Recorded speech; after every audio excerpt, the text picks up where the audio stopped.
Good evening, everybody. As you've seen by now, this isn't a normal convention. It's not a normal time. So tonight, I want to talk as plainly as I can about the stakes in this election. Because what we do these next 76 days will echo through generations to come. I'm in Philadelphia, where our Constitution was drafted and signed. It wasn't a perfect document. It allowed for the inhumanity of slavery and failed to guarantee women, and even men who didn't own property, the right to participate in the political process. But embedded in this document was a North Star that would guide future generations.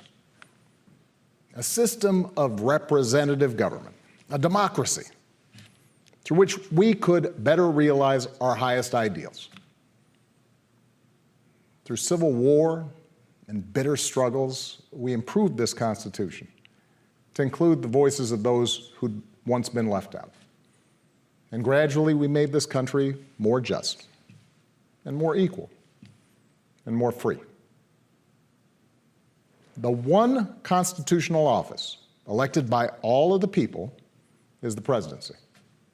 So at a minimum, we should expect a president to feel a sense of responsibility for the safety and welfare of all 330 million of us, regardless of what we look like, how we worship, who we love, how much money we have, or who we voted for. But we should also expect a president to be the custodian of this democracy. We should expect that regardless of ego, ambition, or political beliefs, the president will preserve, protect, and defend the freedoms and ideals that so many Americans marched for, went to jail for, fought for, and died for. I have sat in the Oval Office with both of the men who are running for president. I never expected that my successor would embrace my vision or continue my policies. I did hope, for the sake of our country, that Donald Trump might show some interest in taking the job seriously, that he might come to feel the weight of the office and discover some reverence for the democracy that had been placed in his care. But he never did. For close to 4 years now, he has shown no interest in putting in the work, no interest in finding common ground, no interest in using the awesome power of his office to help anyone but himself and his friends. No interest in treating the presidency as anything but one more reality show that he can use to get the attention he craves. Donald Trump hasn't grown into the job because he can't. And the consequences of that failure are severe. 170,000 Americans dead. Millions of jobs gone, while those at the top take in more than ever. Our worst impulses unleashed, our proud reputation around the world badly diminished, and our democratic institutions threatened like never before. Now, I know that in times as polarized as these, most of you have already made up your mind. But maybe you're still not sure which candidate you'll vote for, or whether you'll vote at all. Maybe you're tired of the direction we're headed, but you can't see a better path yet, or you just don't know enough about the person who wants to lead us there. So let me tell you about my friend, Joe Biden. 12 years ago, when I began my search for a vice president, I didn't know I'd end up finding a brother. Joe and I come from different places, different generations, but what I quickly came to admire about Joe Biden is his resilience, born of too much struggle, his empathy, born of too much grief. Joe is a man who learned early on to treat every person he meets with respect and dignity, living by the words his parents taught him. No one's better than you, Joe, but you're better than nobody. That empathy, that decency, the belief that everybody counts, that's who Joe is. When he talks with someone who's lost her job, Joe remembers the night his father sat him down to say that he'd lost his. When Joe listens to a parent who's trying to hold it all together right now, he does it as a single dad who took the train back to Wilmington each and every night so he could tuck his kids into bed. When he meets with military families who've lost their hero, he does it as a kindred spirit, the parent of an American soldier, somebody whose faith has endured the hardest loss there is. For 8 years, Joe was the last one in the room whenever I faced a big decision. He made me a better president, and he's got the character and the experience to make us a better country. And in my friend Kamala Harris, he's chosen an ideal partner who is more than prepared for the job. Someone who knows what it's like to overcome barriers and who's made a career fighting to help others live out their own American dream. Along with the experience needed to get things done, Joe and Kamala have concrete policies that will turn their vision of a better, fairer, stronger country into reality. They will get this pandemic under control, like Joe did when he helped me manage H1N1 and prevent an Ebola outbreak from reaching our shores. They'll expand health care to more Americans, like Joe and I did 10 years ago, when he helped craft the Affordable Care Act and nail down the votes to make it the law. They'll rescue the economy, like Joe helped me do after the Great Recession. I asked him to manage the Recovery Act, which jump-started the longest stretch of job growth in history. And he sees this moment now not as a chance to get back to where we were, but to make long overdue changes so that our economy actually makes life a little easier for everybody. Whether it's the waitress trying to raise a kid on her own, or the shift worker always on the edge of getting laid off, or the student figuring out how to pay for next semester's classes. Joe and Kamala will restore our standing in the world. And as we've learned from this pandemic, that matters. Joe knows the world, and the world knows him. He knows that our true strength comes from setting an example that the world wants to follow. A nation that stands with democracy, not dictators. A nation that can inspire and mobilize others to overcome threats like climate change and terrorism, poverty and disease. But more than anything, what I know about Joe, what I know about Kamala, is that they actually care about every American, and that they care deeply about this democracy. They believe that in a democracy, the right to vote is sacred, and we should be making it easier for people to cast their ballots, not harder. They believe that no one, including the president, is above the law, and that no public official, including the president, should use their office to enrich themselves or their supporters. They understand that in this democracy, the commander-in-chief does not use the men and women of our military who are willing to risk everything to protect our nation as political props to deploy against peaceful protesters on our own soil.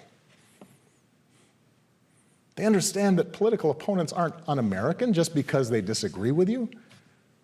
A free press isn't the enemy, but the way we hold officials accountable. That our ability to work together to solve big problems like a pandemic depend on a fidelity to facts and science and logic, and not just making stuff up. None of this should be controversial. These shouldn't be Republican principles or Democratic principles. They are American principles. But at this moment, this president and those who enable him have shown they don't believe in these things. Tonight, I'm asking you to believe in Joe and Kamala's ability to lead this country out of these dark times and build it back better. But here's the thing. No single American can fix this country alone, not even a president. Democracy was never meant to be transactional. You give me your vote, I make everything better. It requires an active and informed citizenry. So I'm also asking you to believe in your own ability, to embrace your own responsibility as citizens, to make sure that the basic tenets of our democracy endure. Because that's what's at stake right now. Our democracy. Look, I understand why a lot of Americans are down on government. The way the rules have been set up and abused in Congress make it easier for special interests to stop progress than to make progress. Believe me, I know it. I understand why a white factory worker who's seen his wages cut or his job shipped overseas might feel like the government no longer looks out for him, and why a black mom might feel like it never looked out for her at all. I understand why a new immigrant might look around this country and wonder whether there's still a place for him here. Why a young person might look at politics right now, the circus of it all, the meanness and the lies and conspiracy theories, and think, what is the point? Well, here's the point. This president and those in power, those who benefit from keeping things the way they are counting on your cynicism. They know they can't win you over with their policies. So they're hoping to make it as hard as possible for you to vote and to convince you that your vote does not matter. That is how they win. That is how they get to keep making decisions that affect your life and the lives of the people you love. That's how the economy will keep getting skewed to the wealthy and well-connected. How our health systems will let more people fall through the cracks. That's how a democracy withers, until it's no democracy at all. And we cannot let that happen. Do not let them take away your power. Do not let them take away your democracy. Make a plan right now for how you are going to get involved and vote. Do it as early as you can and tell your family and friends how they can vote too. Do what Americans have done for over 2 centuries when faced with even tougher times than this. All those quiet heroes who found the courage to keep marching, keep pushing in the face of hardship and injustice. Last month, we lost a giant of American democracy in John Lewis. And some years ago, I sat down with John and a few remaining leaders of the early civil rights movement. One of them told me he never imagined he'd walk into the White House and see a president who looked like his grandson. And then he told me that he had looked it up. And it turned out that on the very day that I was born, he was marching into a jail cell, trying to end Jim Crow segregation in the South. What we do echoes through generations. Whatever our backgrounds, we are all the children of Americans who fought the good fight. Great-grandparents working in fire traps and sweatshops without rights or representation. Farmers losing their dreams to dust. Irish and Italians and Asians and Latinos told, go back where you come from. Jews and Catholics Muslims, and Sikhs made to feel suspect for the way they worshiped.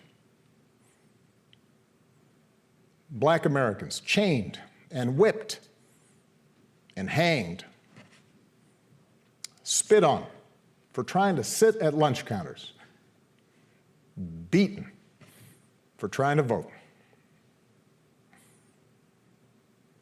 If anyone had a right to believe that this democracy did not work and could not work, it was those Americans, our ancestors. They were on the receiving end of a democracy that had fallen short all their lives. They knew how far the daily reality of America strayed from the myth. And yet, instead of giving up, they joined together. And they said, somehow, some way, we are going to make this work. We are going to bring those words in our founding documents to life.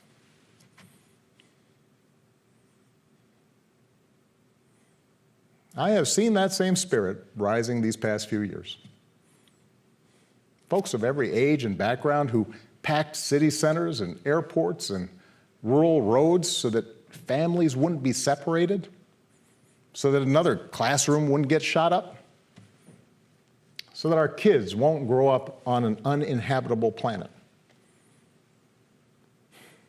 Americans of all races joining together to declare, in the face of injustice and brutality at the hands of the state, that Black lives matter. No more, but no less. So that no child in this country feels the continuing sting of racism. To the young people who led us this summer, telling us we need to be better, in so many ways, you are this country's dreams fulfilled. Earlier generations had to be persuaded that everyone has equal worth.